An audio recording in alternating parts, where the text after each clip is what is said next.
ધોરણ 12 chapter 3 સ્વાધ્યાયનું example છે 3.4 જેની રકમ છે 15 મીટર લંબાઈના અને 6.0 ગુણ્યા 10⁻7 મીટર સ્ક્વેર જેટલું નિયમિત ક્ષેત્રફળ ધરાવતા તારમાંથી અવગણી શકાય તેટલો ઓછો પ્રવાહ પસાર કરવામાં આવે છે અને તેનો અવરોધ 5 ઓમેગા માપવામાં આવે છે.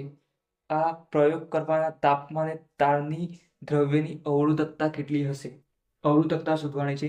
તો સૌથી પહેલા એક જ કામ છે, રકમ પરથી આપેલો ડેટા લખી લેવો. તો જે આપ્યું છે એ લખી દઈએ. તો અહીંયા શું આપ્યું છે? L is equal to 15 metre. 15 metre. ત્યાર પછી કેટલું આપેલું છે? ક્ષેત્રફળ આપેલું છે. તો ક્ષેત્રફળ A ઇઝ ઇક્વલ ટુ 6 ગુણ્યા 10⁻7 મીટર સ્ક્વેર. ક્ષેત્રફળ A ઇઝ ઇક્વલ ટુ 6 ગુણ્યા 10⁻6.0 આપેલું છે. 1.0 ના લખો તો પણ ચાલે. તો A ઇઝ ઇક્વલ ટુ 6.0 ગુણ્યા 10⁻7 મીટર સ્ક્વેર. ત્યાર પછી અવરોધ આપેલો છે. અવરોધ is equal two R is equal two કેટલું મૂલ્ય આપ્યું છે? 5 ઓમેગા. અને શું શોધવાનું છે? અવરોધકતા રો શોધવાનું છે. અવરોધકતા રો ઇઝ ઇક્વલ ટુ પ્રશ્નાર્થ. આટલું શોધવાનું છે. આપણે જે થિયરી જોઈ ગયા છે તો એ થિયરીના અંદર શું હતું? અવરોધ એ લંબાઈના સમપ્રમાણમાં હતું અને અવરોધ એ ક્ષેત્રફળના વ્યસ્ત પ્રમાણમાં હતું. ત્યાર પછી આપણે જે સૂત્ર બનાવ્યું હતું તો R ચલે છે L/A. આ બનાવ્યું હતું સૂત્ર. તો આ ચલે છે કાઢીએ તો શું થાય? ચલે છે કાઢે તો ઇઝ ઇક્વલ ટુ મૂકો. તમારે અહીંયા અચળાંક મૂકવો પડે. જેનો અચળાંક શું છે? અવરોધકતા L/A. તો અહીંયા શું કરવાનું છે? અવરોધકતાને કરતા બનાવવાનું છે. તો અવરોધકતાને કરતા બનાવો તો આ ઉપર જતું રહે. તો RA ઇન્ટુ L. આ સૂત્ર હતું આપણું. આ સૂત્ર પરથી ગણવાની છે ગણતરી. તો હવે અહીંયા સૂત્ર પરમાં કિંમત જ મૂકવાની છે. તો અવરોધકતા rho is equal to RA/L. જે આ પ્રશ્ન તમારે MCQ માટે જ છે.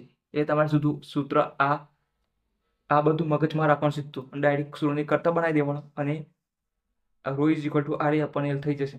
તો અહીંયા ફક્ત કિંમતો મૂકવાની છે. તો આરની કિંમત જે આપી છે એ લખવાની છે. તો કેટલી આપી છે? 5. અને ક્ષેત્રફળની તમે 6.0 છે એની જગ્યાએ તમે 6 લખી શકો છો. 6 ગુણ્યા 10⁻7.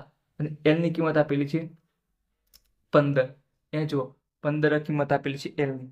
તો હવે અહીંયા જે છેદ ઉડતા હોય તો ઉડાડી દેવાના, ના થતું હોય તો ડાયરેક્ટ કેલ્ક્યુલેટરની મદદથી ગુણાકાર કરી લેવું. પણ અહીંયા જો 5, 3, 15 અને 3 દુ 6 તો થઈ ગયા. તો અહીંયા કેટલો જવાબ આવે?